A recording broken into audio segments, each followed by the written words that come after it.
मंत्री प्रेमचंद बैरवा का राजसमंद दौरा। राजकीय महाविद्यालय के निर्मित कक्ष का लोकार्पण किया है। उप मुख्यमंत्री ने स्कूटी वितरण कार्यक्रम में डिप्टी सीएम बैरवा ने शिरकत की।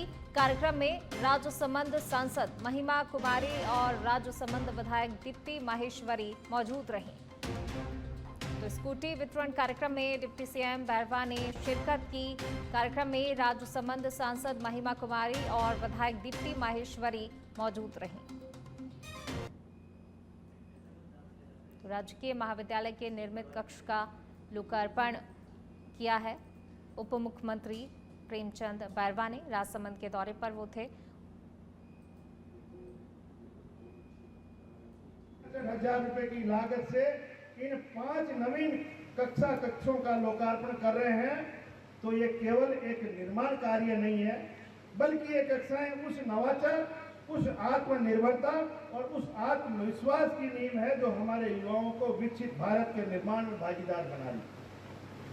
आपके महाविद्यालय में 1737 विद्यार्थी अध्ययनरत हैं, जिसमें से 788 छात्र और 949 छात्राएं हैं। मैं बहुत बहुत धन्यवाद देना चाहूँगा मेरी इन प्यारी प्यारी बालिकाओं को कि आज शिक्षा में हमारी बालिकाएं बहुत ज़्यादा आगे। मुख्यमंत्री जी हमारी सांसद महोदय यहाँ पे पधारी हैं। इन्होंने बहुत इंतजार करा है मुख्यमंत्री जी आपके आने का, क्योंकि उच्च शिक्षा विभाग भी आपके हाथ में है। इसलिए हम चाहते थे कि आप यहाँ पधारें और स्वयं आकर हमारी समस्या देखें, ताकि आपको ये पता पड़े। हम तो निरंतर आपको ये बात अवगत कराते ही रहते हैं विधानसभा में, और यकीन मानिए बच्चों, जब भी मैं इनके पास कोई काम के लिए गई हूँ, इन्होंने कभी भी मना नहीं करा है। हम यहाँ पे, और जैसे मैंने बोला, सब यही बोलते हैं कि आप तो नेता नहीं है, तो हम जो सत्य है, जो हमारे परिवार का नियम है, हम सत्य से हर चीजें बोलते हैं। तो आपके ग्राउंड के लिए मैं 30 लाख की घोषणा करती हूँ।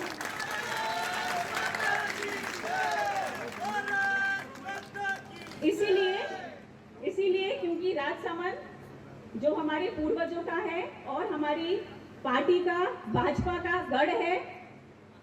काम तो बहुत चल रहे हैं, पर बच्चों के लिए करना बहुत। चलिए बढ़ेंगे आगे। कांग्रेस अध्यक्ष गोविंद सिंह डोटासरा के कार्यकाल के 5 साल पूरे हुए। पीसीसी चीफ गोविंद सिंह डोटासरा पहुंचे हैं पीसीसी कार्यालय। कांग्रेस कार्यकर्ताओं ने अध्यक्ष के रूप में 5 साल पूरे करने पर डोटासरा को बधाई दी, शुभकामनाएं दी और अब से कुछ ही देर में पीसीसी कार्यालय में प्रेस कॉन्फ्रेंस भी करेंगे डोटासरा।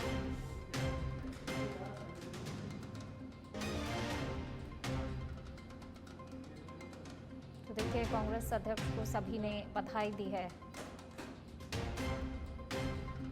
चलिए बढ़ेंगे आगे। उप मुख्यमंत्री दिया कुमारी ने विद्याधर नगर स्थित आंगनवाड़ी केंद्र में 3 से 6 वर्ष के बच्चों के लिए बायोफोर्टिफाइड मिलेट न्यूट्री बार वितरण योजना का पायलट शुभारंभ किया। उन्होंने बताया, जयपुर और उदयपुर के 544 आंगनवाड़ी केंद्रों पर 10,000 बच्चों को सप्ताह में 5 दिन 6 माह तक न्यूट्री बार दी जाएगी। इस पहल से बच्चों के पोषण स्तर और आंगनवाड़ी केंद्रों पर ठहराव में वृद्धि होगी। उन्होंने बताया कि ये नवाचार प्रधानमंत्री नरेंद्र मोदी के श्री अन्न योजना से प्रेरित है और इसमें सीएसआर के सहयोग से GIZ पाथ और हार्वेस्ट प्लस संस्थाएं साझेदार हैं। न्यूट्री बार बाजरा, गेहूं, मूंगफली, गुड़ और शहद से तैयार की गई है, जिसमें जरूरी पोषक तत्व जैसे कि कैल्शियम, आयरन और जिंक शामिल हैं।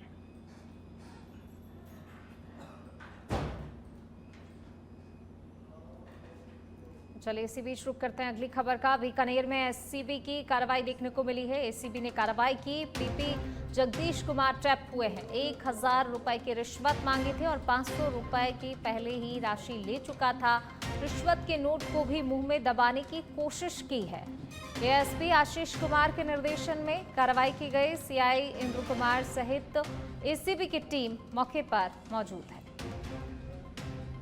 तो देखिए, 1000 रुपए की रिश्वत मांगी गई थी, जिसमें से 500 रुपए पहले ही जो है ले चुका था। रिश्वत के नोट को मुंह में दबाने की भी कोशिश की है। एसीबी की बड़ी कार्रवाई देखने को मिली। चलिए बढ़ेंगे आगे। चित्तौड़गढ़ के कपासन में दरीबा माइन से नांदेड़ महाराष्ट्र जा रहा टैंकर पलट गया। टैंकर के पलटने से मौके पर अफरा तफरी मच गई। सूचना के बाद पुलिस की टीम और विधायक समेत आला अधिकारी भी मौके पर पहुंचे। आपको बता दें कि महाराष्ट्र जा रहा सल्फ्यूरिक एसिड का टैंकर देर रात पलटा था। खतरे को देखते हुए यातायात को डायवर्ट किया गया। सूचना मिलते ही विधायक अर्जुन लाल जिनगर मौके पर पहुंचे और पुलिस और प्रशासनिक अधिकारियों के साथ राहत कार्य तेज करने के भी निर्देश दिए गए। फिलहाल बड़ी बात यह है कि किसी तरह की कोई जनहानि की सूचना नहीं मिली है। तो शाम को 11 बजे लगभग सूचना मिली थाने पर एक एसिड से भरा हुआ टैंकर जो हॉस्पिटल है कपसन बाग से सामने रोड पर पलटी खा गया है। सूचना पर तत्काल वहाँ पर पहुँचे, दोनों तरफ ट्रैफिक को रुकवाया और मौके की स्थिति को देखते हुए और गंभीरता को देखते हुए तत्काल उच्च अधिकारी को सूचना दी, हिंदुस्तान जिंक को सूचना दी और हिंदुस्तान जिंक से टीम आई और टीम ने विश्व प्रसिद्ध खाटू श्याम जी मंदिर में आने वाले श्रद्धालुओं के साथ बदसलूकी के मामले बढ़ते जा रहे हैं। पिछले दिनों व्यापारी ने श्रद्धालुओं के साथ मारपीट की थी। अब एक और मारपीट का मामला सामने आया है, जब चित्तौड़गढ़ से दर्शन को आई महिला श्रद्धालु के साथ ऑटो ड्राइवर ने जमकर मारपीट की। खाटू श्याम जी से रिंगर्स के बीच किराए की बात को लेकर दोनों के बीच बहस हुई। दोनों के बीच बहस मारपीट में बदल गई। घटना के बाद ऑटो चालक मौके से फरार हो गया। आपको बता दें कि सोशल मीडिया पर श्याम भक्तों के साथ मारपीट और बदसलूकी के मामले वायरल होते रहते हैं। पिछले दिनों मध्य प्रदेश से आए एक परिवार के साथ खाटू श्याम जी के व्यापारी ने जमकर मारपीट की थी, जिसमें पुलिस ने 4 लोगों को गिरफ्तार भी किया था। चाहे हम और किराए के लिए मारपीट की उसने छोटे से बच्चे के लिए। आपने कोई नंबर वगैरह लिया? नहीं लिया नंबर। पुलिस को सूचना दी आपने? दी हमने। कहाँ से आए आप लोग? चित्तौड़गढ़ से आए। चित्तौड़गढ़ से आए हैं। क्या घटना हुई मैडम? हम खाटू श्याम से आए हैं और इसने हमारे साथ मारपीट की है पैसों के लिए और हमने पैसे भी डाले। चलिए बढ़ेंगे आगे। प्रतापगढ़ पुलिस ने एनडीपीएस एक्ट के तहत दर्ज मामले में वांछित चल रहे एक आरोपी को गिरफ्तार किया। जिला पुलिस अधीक्षक विनीत कुमार बंसल के निर्देश अनुसार ये कार्रवाई की गई। अतिरिक्त पुलिस अधीक्षक परबत सिंह व पुलिस उप अधीक्षक वृत्त प्रतापगढ़ गजेंद्र सिंह राव के मार्गदर्शन में गठित टीम को सफलता मिली।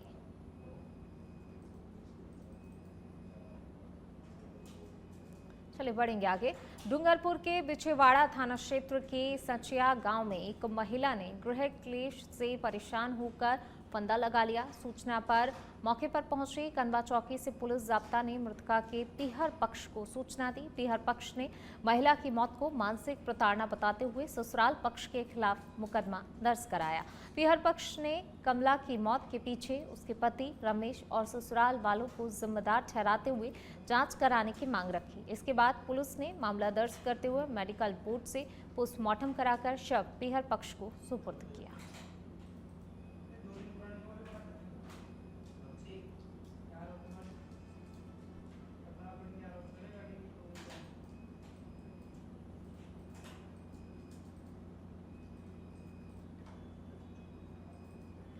चलिए बढ़ेंगे आगे। बात अगली खबर की। झुंझुनू के उदयपुर वाटी से खबर आपको बता रहे हैं। बागोली में पानी से टूटी सड़क का मामला सामने आया। बागोली के ग्रामीणों ने सड़क निर्माण में घटिया सामग्री का इस्तेमाल करने का आरोप लगाया है। मौके पर ग्रामीणों ने सड़क का विरोध किया है। सड़क पर टेंट लगाकर आंदोलन करने की ग्रामीणों ने चेतावनी दे दी है। ठेकेदार को ब्लैकलिस्ट करने की भी मांग की गई है। उसी ठेकेदार से फिर से काम करवाने पर ग्रामीणों ने अपना विरोध जताया है। सड़क निर्माण में बजरी की जगह मिट्टी काम में लेने का ग्रामीणों ने आरोप लगाया है। उदयपुर वाटी के बागोली ठिकरिया जाने वाली सड़क का ये मामला, बारिश के कारण टूट गई थी सड़क। तो देखिए, ग्रामीण ठेकेदार को ब्लैकलिस्ट करने की मांग कर रहे हैं। उसी ठेकेदार से फिर से काम करवाने पर ग्रामीणों ने आक्रोश जाहिर किया है। विरोध जताया गया है इन ग्रामीणों की तरफ से। सड़क निर्माण में बजरी की जगह मिट्टी काम में लेने का ग्रामीणों की तरफ से आरोप लगाया जा रहा है। उदयपुर वाटी के बागोली ठिकरिया जाने वाली सड़क का ये मामला, जिसको लेकर ग्रामीण अब आक्रोशित नजर आ रहे हैं। बारिश के कारण सड़क टूट गई थी, जिससे ग्रामीणों को काफी ज्यादा परेशानी हुई और इसी के चलते अब देखिए ग्रामीण जो हैं आक्रोशित हैं। प्रदर्शन की चेतावनी उनकी तरफ से दी जा रही है। झुंझुनू के उदयपुर वाटी से खबर आपको बता रहे हैं, बागुली में पानी के कारण टूटी सड़क का ये मामला। ग्रामीण काफी ज्यादा परेशान हो रहे थे। ग्रामीणों ने ठेकेदार पर आरोप लगाए हैं, घटिया सामग्री का यहां पर इस्तेमाल किया जा रहा था। परकांड मामले में कोर्ट से जमानत मिलने के बाद नरेश मीणा बाबा श्याम के दरबार में पहुंचे। नरेश मीणा ने अपने परिवार के साथ खाटू श्याम जी मंदिर में पहुंचकर बाबा श्याम को चांदी का निशान और छत्र भेंट किया। नरेश मीणा ने बताया कि जेल में बंद रहने के दौरान उन्होंने बाबा श्याम से रिहाई की अरदास की थी, जिसे बाबा ने सुन लिया। इसलिए पूरे परिवार के साथ आज उनके दर्शन करने आया हूं। इस दौरान श्री श्याम मंदिर कमेटी ने नरेश मीणा और उनके परिवार को विधिवत पूजा अर्चना करवाई। पूजा के बाद नरेश मीणा ने श्याम बागची में स्थित संत शिरोमणि आल्हू सिंह जी महाराज के भी दर्शन किए, आशीर्वाद प्राप्त किए। आशीर्वाद लेने आया। वो घटना जो घटित हुई थी वो तात्कालिक घटना थी और उस समय भावावेश में जिस तरह की वहाँ कंडीशन बनी उसमें दुर्भाग्यपूर्ण थी, लेकिन घटना बाद में मुझे बहुत अफसोस हुआ। और उसके बाद वैसे तो मेरा चुनाव के बाद में सीधा मतगणना से पैदल बाबा खाटू श्याम के दरबार में आना था, लेकिन उस घटना के बाद में जैसा आपका पता है मैं 8 महीने जेल में रहा, कल ही जेल से निकला हूँ। सीधा मेरा मन था कि जेल से निकलने के बाद में सीधा बाबा खाटू श्याम के दरबार में आऊँ और आज मैंने बाबा खाटू श्याम के यहाँ आकर भोग लगाई, आशीर्वाद मांगा है। बाबा से शक्ति मांगी है कि जिस तरह से मुझे जनता का आशीर्वाद मिल रहा है, ईश्वर मुझे ऐसी शक्ति दे ताकि मैं जनता के हितों के लिए काम करता रहूं, जनमानस के लिए काम करता रहूं और अपने लिए, लोगों के दिल में अपने लिए जगह बना पाऊं। चलिए बढ़ेंगे आगे बात अगली खबर की। देश भर में हजारों लोगों को ऑनलाइन गेम और निवेश के नाम पर झांसा देकर 400 करोड़ रुपए से अधिक की ठगी करने वाले एक बड़े साइबर गिरोह का भंडाफोड़ भरतपुर रेंज साइबर टीम ने किया है। इस घोटाले का संचालन एक फर्जी कंपनी के माध्यम से किया जा रहा था, जिसका मुख्यालय बेंगलुरु यानी कि कर्नाटक में है। गिरोह के सक्रिय सदस्य तकनीकी और बैंकिंग प्रक्रियाओं का दुरुपयोग कर डिजिटल प्लेटफॉर्म पर आमजन को निशाना बना रहे थे। शिकायतों की गहराई से विश्लेषण के बाद साइबर टीम ने कंपनी के निदेशक और मामले के मुख्य सरगना रोहित दुबे को गिरफ्तार कर लिया है। प्रारंभिक जांच में अब तक 4000 से अधिक साइबर फ्रॉड की शिकायतें सामने आ चुकी हैं। जो भी गिरफ्तारियां थी उन सबका, चूँकि अभी तक के इंट्रोगेशन में यही बताना था कि मुख्य तौर पे रोहित और शशिकांत, ये दोनों ही उस सारी चीज़ को हैंडल करते थे। सिम भी वही ला के देते थे, इनसे मीटिंग भी वही करते थे। और कंबोडिया इन लोगों ने करीब 6-7 बार गए हैं, जो हमने रिकॉर्ड निकाला है इनका पासपोर्ट से, तो 6 से 7 बार दोनों गए हैं। 1-2 बार दूसरे टीम के लोग गए हैं, लेकिन उनको बहुत ज़्यादा शामिल नहीं किया गया था वार्ता में। लेकिन उससे ये क्लियर था कि ये लोग लगातार विदेशी जो साइबर फ्रॉडस्टर हैं उनके संपर्क में थे। और जो इन्होंने अपना ग्रुप बना रखा था टेलीग्राम में, उनमें भी वो सारे लोग हैं। उसमें नाम ज़रूर ऐसे जिसके आधार पर मैं आइडेंटिफाई नहीं कर पा रही। किसी का नाम मार्क है, किसी का ABL है, किसी का जेसिका है, जो कि हमारे भरतपुर शहर में हाल ही में हुई भारी बारिश के कारण कई निचले इलाकों में पानी भर गया है। जसवंत कॉलोनी भी इससे अछूती नहीं रही है। कॉलोनी में पानी भरने से लोगों को काफी परेशानी हो रही है। सड़कों पर पानी जमा हो जाने से आवागमन में काफी दिक्कत हो रही है और लोगों को अपने घरों से निकलने में भी मुश्किल हो रही है। हाँ जी, आपके यहाँ जल ज़्यादा समस्या है, उसके बारे में आपका क्या कहना है, बताएं। सर मेरा कहना ये है, हम कई सालों से प्रशासन को लिखित में दिया, सब नेताओं को बताया, मगर झूठा आश्वासन मिलता है। हम टंकियों पर चढ़ गए मगर हमारे यहाँ काम नहीं हो, जबकि हमारी कॉलोनी कन्वर्टेड कॉलोनी है सर। और आप देख सकते हैं पानी किस तरह भरा हुआ है। UIT का फेज नंबर 8 है ये, और कोई सुनने वाला नहीं है। अब हम बिल्कुल तंग आ चुके हैं। जो मर्जी फैसला ले लेंगे वो भी प्रशासन के खिलाफ लेंगे, या तो प्रशासन उचित तरह से काम करे। ये हमारी साफ शब्दों में भाषा है। ये क्या आपकी पूरी कॉलोनी की समस्या है? और जिस कॉलोनी में जो जल भराव है उसे आपको क्या क्या समस्याएं हो रही हैं फिलहाल? समस्या ये हो रही है सर, सांप निकल आते हैं जब मर्जी और निकलना दुश्वार हो रहा है। अगर कोई रात को बीमार हो जाता है तो कैसे ले जाते हैं? टेम्पू साधन वाला भी इस पानी में नहीं घुसता सर। बड़े हालात खराब हैं, कुल मिलाकर हम परेशान हैं। चलो मैं और हाँ। पूछना चाहूँगा कि आप बताएं कि क्या समस्या है। सबसे 20 साल समस्या पानी भराव की, कई बार प्रशासन से मिले हैं लेकिन आज तक कोई समाधान नहीं हुआ है। पूरा पानी भरा हुआ है कॉलोनी के लिए, जब यहाँ के यूनिट टैक्स भी दे रहे हैं, जब साल कॉलोनी कन्वर्ट है, यूनिट टैक्स क्या ले रहे हैं प्रशासन से, जब कोई विकास ही नहीं है तो आगे विकास होना चाहिए। प्रशासन कन्वर्ट कॉलोनी है, विकास कॉलोनी है, तो क्यों नहीं विकास हो रहा है? या तो प्रशासन यूनिट टैक्स बंद करे, ये कन्वर्ट का पैसा उसे वापस करे, जैसे अपना करेंगे संभालेंगे तो बस हो सही करेंगे। हाँ, फिर हम लोग अपना भरोसा करेंगे। यूनिट टैक्स ले लिए, कन्वर्ट कर दिया तो प्रशासन करना चाहिए, पानी भरा समस्या हटाना चाहिए, रोडों को जिम्मेदारी क्या बनती है यूआईटी प्रशासन की, नगर निगम की, यही तो बनती है। सफाई कर्मी भी इस स्थिति में सफाई को नहीं आ पाते। बड़े हालात खराब हैं सर। समाधान हो सके। सर आप बुजुर्ग हो, आपको कोई जन समस्या? ऐसा जन समस्या ना तो बच्चे स्कूल जा पा रहे हैं, घरों में सर्फ घुस जाते हैं, मन करे जहाँ गिर जाती है, मोटरसाइकिलें चौक रपट जाते हैं, गड्ढों में पता नहीं चलता है, इतना पानी है कि कम पानी खराब आ रहा है, ना कोई नाली निर्माण है, न कुछ है, बड़े हालात खराब है, कोई सुनने आप देखने कुछ वाला बताना ही नहीं चाहेंगे है। कि आपकी उम्र ज़्यादा है और आपको जल भराव से कोई समस्या है यानी कि बीमारी? सर शाम को आते ही आते हैं, 7 में मच्छर भी तैयार हो रहे हैं, जिससे डेंगू चिकनगुनिया चांस ज़्यादा है और बच्चों को निकलने में दिक्कत होती है। पिछले 3-4 साल से बनी हुई हैं नालियाँ, लेकिन आज तक नालियों का निर्माण तो क्या, सड़क का निर्माण भी नहीं हो रहा। पिछले 2 साल से कच्ची सड़क जो कहीं पड़ी हुई है, अब उसको डाल गई मिट्टी को और 4 दिन से अब कोई सुनवाई। चलिए बढ़ेंगे आगे। कोटा जेके लोन अस्पताल में कार्यरत निविदा संविदा कर्मचारी ठेकेदार की ओर से 3 माह से वेतन नहीं मिलने के विरोध में धरने पर बैठ गए। कर्मचारियों ने जिला कलेक्टर को ज्ञापन सौंपते हुए जल्द ही भुगतान की मांग की और चेतावनी दी कि यदि उनकी समस्याओं का समाधान नहीं हुआ तो वे उग्र आंदोलन करेंगे। कर्मचारियों ने कहा कि लगातार 3 महीने से उन्हें वेतन नहीं दिया गया है, जिससे उनके परिवारों की आर्थिक स्थिति बेहद खराब हो गई है। वे रोज अस्पताल में ड्यूटी कर रहे हैं, लेकिन ठेकेदार की लापरवाही के कारण भुगतान नहीं हो रहा है। कर्मचारियों ने चेतावनी दी है कि अगर प्रशासन ने जल्द से जल्द भुगतान नहीं करवाया तो वे अस्पताल अधीक्षक डॉक्टर निर्मला शर्मा का घेराव करेंगे और अनिश्चितकालीन हड़ताल पर जाएंगे। कर्मचारियों की मांग है कि या तो भुगतान जल्द किया जाए या उन्हें नियमित किया जाए, ताकि भविष्य में इस तरह की परेशानियों का सामना न करना पड़े।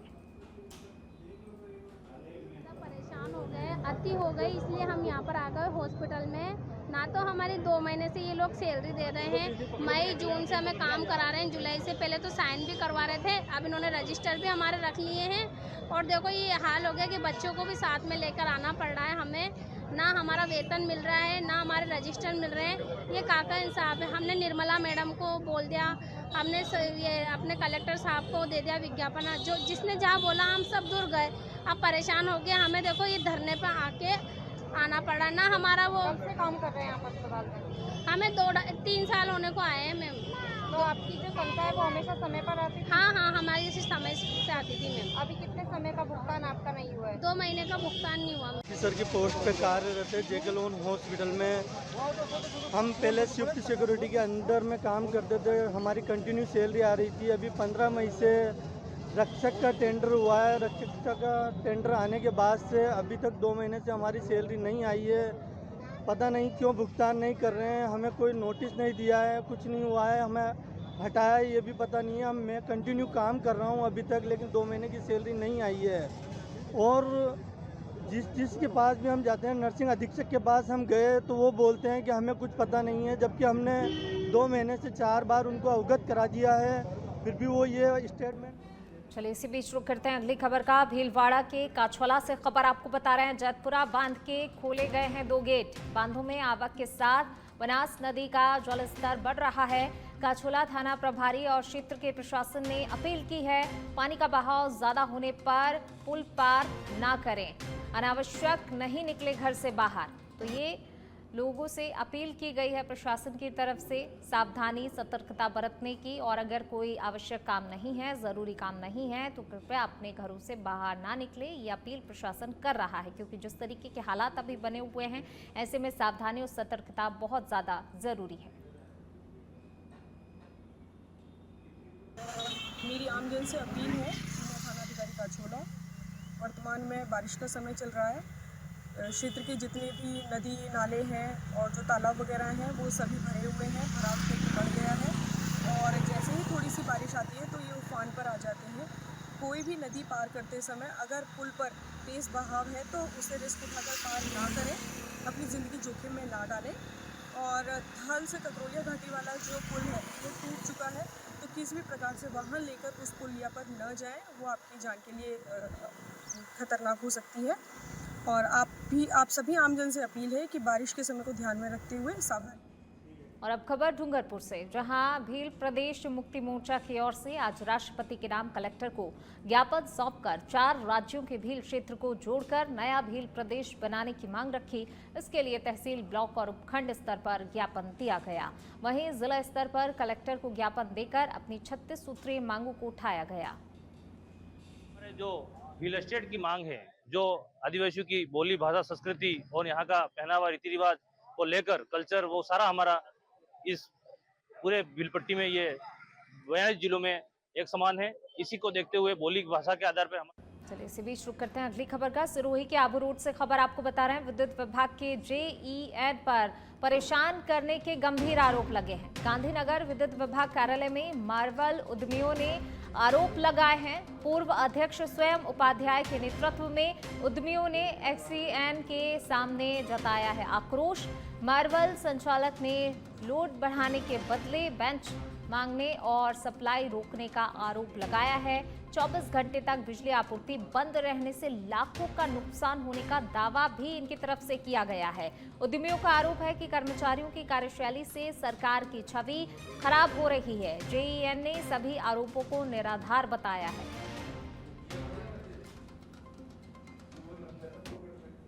चलिए बढ़ेंगे आगे। आबू रोड कांग्रेस जनप्रतिनिधियों, पार्षदों, सेवा दल कांग्रेस, अल्पसंख्यक कार्यकर्ताओं ने प्रदेश कांग्रेस कमेटी के सदस्य की अगुवाई में शहर के रेलवे स्टेशन से मुख्य बाजार में आक्रोश रैली निकालकर विरोध प्रदर्शन करते हुए मुख्यमंत्री व मुख्य सचिव के नाम उपखंड अधिकारी को ज्ञापन सौंपकर 15 दिन में कार्रवाई नहीं होने पर उग्र आंदोलन की चेतावनी दी। इस दौरान बड़ी संख्या में महिलाओं ने भी भाग लिया, जो रैली में पानी, रोड, सब्जी मंडी में व्याप्त जन समस्याओं, खड्डों को लेकर सरकार के विरुद्ध नारे लगाती चली। जन आक्रोश रैली शहर के मुख्य बाजार से होते हुई तहसील कार्यालय पहुंची। रैली में कांग्रेस कार्यकर्ता शहर के टूटे रोड, बदहाल सफाई व्यवस्था, पानी की सप्लाई, अवैध खनन के सुधार के लिए नारे लगाते हुए चल रहे थे। SDM कार्यालय में उपखंड अधिकारी को प्रदेश कांग्रेस सदस्य और अग्रिम संगठनों के पदाधिकारी कार्यकर्ताओं की अगुवाई में ज्ञापन सौंपते हुए मांग की गई।